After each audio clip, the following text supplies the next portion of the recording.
Jain students, in the previous class of science, we discussed what are the types of chemical reaction, corrosion and reactivity. Okay, so now this is our part 4 of chapter first, chemistry. In this part, we discuss what is chemical equation and how we balance the chemical equation. We will do some numericals related to this. So it is one of the most important parts of this chapter. Okay, so firstly we discuss about what is chemical reaction. Okay, आपने chemical reaction पढ़ा था, इसमें क्या होता था, reactant और product, दो reactant मिलकर एक प्रोडक्ट बनाते थे, तो उसको हम बोलते थे केमिकल रिएक्शन. ठीक है, बट अगर हम वही रिएक्टेंट्स को सिंबॉलिक फॉर्म में अगर लिखते हैं, ठीक है, chemical equation is a shorthand representation, मतलब शॉर्ट में लिखना है. जैसे कैल्शियम ऑक्साइड को कैल्शियम ऑक्साइड में लिख करके लिखना है CaO. ओके, वाटर को वाटर नहीं लिखते तो क्या लिखेंगे H2O, मतलब शॉर्ट फॉर्म में अगर उसका लिखते हैं.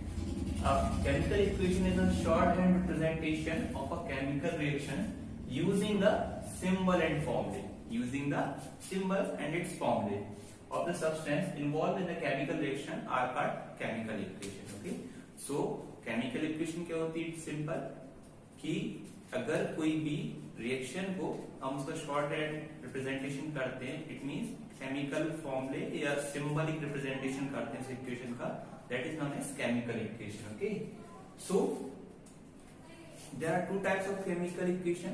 First is balanced chemical equation and second is unbalanced. Okay, so balanced means a balanced chemical equation is one in which equal number of atoms of each element on both sides. It means क्या होती है balance chemical equation? Equal number अगर atom का होता है दोनों side किसी equation के, तो वो क्या होगी? बैलेंस. जैसे कि यहाँ पर जिंक में आप देखोगे जिसका कुछ नहीं होता, मतलब वहां पर क्या होता है 1. जिंक की वैल्यू एटम की कितनी? 1. जिंक एलिमेंट की. हाइड्रोजन कितने? 2 and sulphur 1, oxygen 4. So let us check. Zinc यहाँ 1 है तो यहाँ पर भी जिंक कितना हो चाहिए? 1. हाइड्रोजन 2 है, ऑलरेडी 2 है, सल्फर 1 है, ऑक्सीजन 4 है. So it will be a balance chemical equation. So zinc plus direct sulphuric acid gives ZnSO4, zinc sulphate plus hydrogen. Okay, अब नेक्स्ट आती है अनबैलेंस. बैलेंस में क्या होगा? Equal number of atoms on both side. But unbalance क्या होगी? An equation in which the number of the atoms of both the elements is not the same. इसका मतलब ये हुआ, मतलब कि दोनों साइड, ठीक है, जो एटम्स के जो एलिमेंट, ईच एलिमेंट के जो एटम्स रहेंगे वो सेम नहीं रहेगी. हो सकता है इधर एक है एटम तो उधर 2 भी हो सकते हैं, मतलब सेम नहीं होना. जैसे कि देखते हैं एग्जांपल, हाइड्रोजन की यहाँ पर कितने एटम है टोटल? 2. ऑक्सीजन कितने? 2. तो यहाँ पर भी कितना होना चाहिए? 2 होना चाहिए. देखते हैं, हाइड्रोजन 2, यहाँ पर hydrogen 2, it will be a balance. But oxygen यहाँ पर 2, यहाँ पर कितना? 1. So it will be an unbalanced chemical equation. We will discuss some numerical related to this. Okay. So first question is balance of following equation. Magnesium को symbol क्या होता है? Mg plus HCl मतलब हाइड्रोक्लोरिक एसिड gives MgCl2 मतलब magnesium chloride plus hydrogen. अब हम इसको अभी देखते हैं, यहाँ पर ये अनबैलेंस करके भी दी गई है इक्वेशन. अब इसको हमको क्या करना है? बैलेंस करना है. बैलेंस जब भी हमको करना होता है तो इसके लिए हमें पहले एक मेथड होती है, hit and trial method. Okay, तो इसके हेल्प से हम इसको बैलेंस कर सकते हैं. फॉर एग्जांपल यहाँ पर हम सबसे पहले देखेंगे मैग्नीशियम. एलिमेंट कौन कौन से हैं? मैग्नीशियम है. ओके, तो मैग्नीशियम के लिखेंगे हम कितने? फिर हाइड्रोजन और क्लोरीन. कैसे देखा मैं भी आपको बता देता हूँ. मैग्नीशियम यहाँ पर एक एलिमेंट हो गया magnesium, second hydrogen, third chlorine. तो हम ये एलिमेंट के नेम लिख दिए. अब मुझे ये देखना है, आपको पता होगा कि ये हो गया लेफ्ट साइड, ये हो गया राइट साइड. यहाँ पर हमें काउंटिंग करनी है कि कितने कितने आइटम्स है दोनों साइड. ठीक है, तो मैग्नीशियम यहाँ पर कितना है? कोई मल्टीप्लाई नहीं हो रहा, तो कितने एलिमेंट है, कितने आइटम्स है? 1. राइट साइड देखेंगे तो मैग्नीशियम कितने? 1. अच्छी बात है, कोई प्रॉब्लम नहीं. यहाँ पर देखते हैं हाइड्रोजन कितने? 1. इस तरफ अगर हम हाइड्रोजन देखेंगे तो इस तरफ जो हाइड्रोजन है वो कितने? 2, क्योंकि यहाँ पर हाइड्रोजन के साथ चला है 2, तो यहाँ पर हाइड्रोजन कितना है? 1. Okay, now chlorine. अब क्लोरीन जब देखते हैं, यहाँ पर क्लोरीन कितना है? 1. और यहाँ पर क्लोरीन कितना है 2। अब आपको क्लियरली दिख रहा होगा कि डिफरेंस क्या है, क्योंकि यहाँ पर इस साइड हाइड्रोजन मैग्नीशियम क्लोरीन तीनों 1 1 है, बट यहाँ पर राइट हैंड साइड मैग्नीशियम तो 1 है, ये तो बैलेंस है, बट क्लोरीन और हाइड्रोजन में कुछ करना होगा। तो अगर हम यहाँ पर ये 1 को 2 बनाने के लिए क्या करेंगे, 2 से मल्टीप्लाई कर देंगे, तो ये क्या हो जाएगा 2 हो जाएंगे, तो 2 और 2 इक्वल हो गए। अब देखते हैं इक्वेशन लिखकर, ये हो गई मैग्नीशियम प्लस HCl। अच्छा, मल्टीप्लाई लेफ्ट साइड करना है तो हम यहाँ पर कहाँ करेंगे मल्टीप्लाई, यहाँ करेंगे, ठीक है। अब देख लेते हैं MgCl2 प्लस हाइड्रोजन। अब देखते हैं, अच्छा 2 का मल्टीप्लाई ऐसा नहीं होगा कि यहाँ एक ही में होगा, हाइड्रोजन में अकेले नहीं होगा। अगर 2 का हो रहा है यहाँ पर तो ये पूरे में क्लोरीन में भी होगा और हाइड्रोजन में भी। तो यहाँ पर हाइड्रोजन कितने हो गए 2, क्लोरीन कितने हो गए 2 और मैग्नीशियम कितना है 1। अब देख लेते हैं मैग्नीशियम 1 1, ओके, हाइड्रोजन 2 यहाँ पर है और 2 ही यहाँ पर है। अब क्लोरीन देखते हैं, क्लोरीन 2 into Cl मतलब 2Cl, तो क्लोरीन के एटम कितने हो गए 2 और इधर भी क्लोरीन के एटम कितने 2, okay. So this will be a balance equation, this is balanced equation. We will do another numerical related to this. This is balanced equation. Let's see the another example related to this.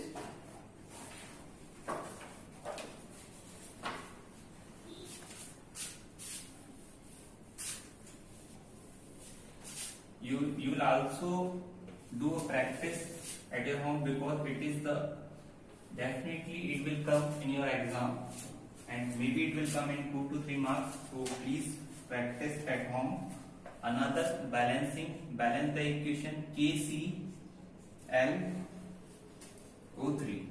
Okay, this is the equation KClO3। इसको balance करना है हमको। यहाँ पर बन रहा है potassium chloride plus oxygen, okay. इसको हम बैलेंस करके देखते हैं, ओके। सो सबसे पहले हमें एलिमेंट्स लिखने हैं। एलिमेंट्स कौन कौन सी, 3 एलिमेंट्स इसमें दिए, देखिए पोटेशियम K, फिर क्या दिया है क्लोरीन Cl, लास्ट क्या दिया है ऑक्सीजन, ओके। मैंने तीनों ही एलिमेंट लिख लिए। इसके बाद मुझे देखना है लेफ्ट साइड और राइट साइड कितने कितने एटम्स एलिमेंट में। तो पोटेशियम में कोई मल्टीप्लाई नहीं है, यहाँ पर भी कुछ नहीं लिखना, यहाँ पर लिखा। तो पोटेशियम में एटम कितने 1, इस साइड देखते हैं पोटेशियम में कितने 1, कोई प्रॉब्लम नहीं। यहाँ पर क्लोरीन कितने, Cl भी सिंगल है, Cl भी 1 ले लिया। यहाँ पर क्लोरीन कितना है 1, ओके। नाउ ऑक्सीजन, ऑक्सीजन में थोड़ा सा प्रॉब्लम है, यहाँ पर 3 है, यहाँ पर कितने 2। अब हमको ये देखना होगा कि ये बैलेंस कैसे होगा, ठीक है।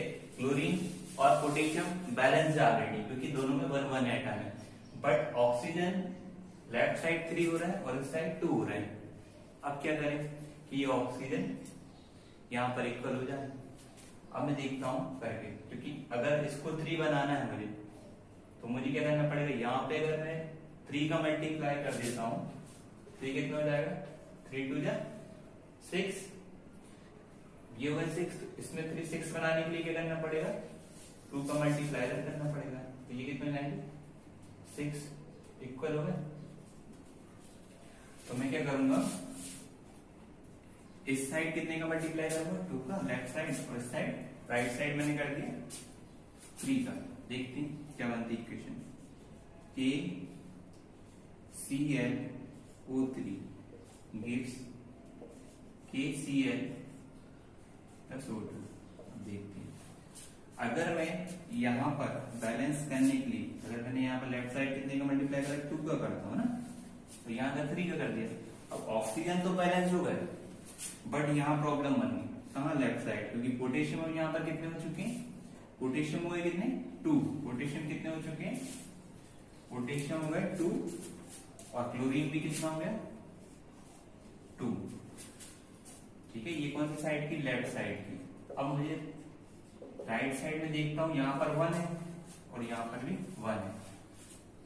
अब क्या करें कि भाई यहाँ पर इक्वल करने के लिए मैं यहाँ पे कितने का मल्टीप्लाई करता हूँ 2 का, तो राइट साइड में जब मैं 2 का मल्टीप्लाई करूंगा तो यहाँ पर भी क्या हो जाएंगे 2 और 2 हो जाएंगे, तो it will be a balance. अब आप देख सकते हो पोटेशियम 2 डेफिनेटली 2 हो गए, है ना, तो ये 2 2 हो गए, और यहाँ पर भी यहाँ पर क्लोरीन 2 हो गए, ऑक्सीजन 6 हो गए। यहाँ पर देखते हैं पोटेशियम जो है ऑलरेडी 2 है, 2 और 2, क्लोरीन भी 2 हो गए, ऑक्सीजन 6, तो it will be a balanced equation. Okay.